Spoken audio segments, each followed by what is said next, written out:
রাধে রাধে। দেখুন, কতগুলো মহাপাপের লক্ষণ আছে। যেমন ধরুন, 1 নম্বরে হচ্ছে কৃষ্ণ ভক্তের নামে নিন্দা করা। 2 নম্বর হচ্ছে শ্রী গুরুদেবের চরণে তুলসী দান করা। 3 নম্বর হচ্ছে শাস্ত্রীয় নিয়মকে পরিত্যাগ করা। 4 নম্বর হচ্ছে সাধককে ভগবান বলে পূজা করা।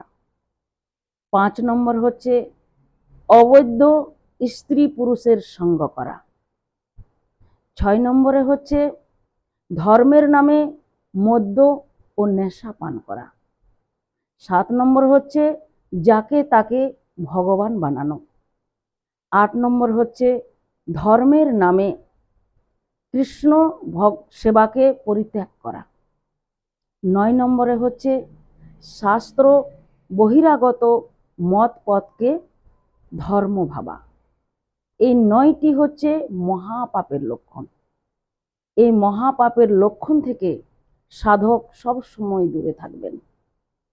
শুধু সাধক বললে ভুল হবে, মানব হলেই এই 9টি লক্ষণ থেকে দূরে থাকবেন। বলো রাধে রাধে।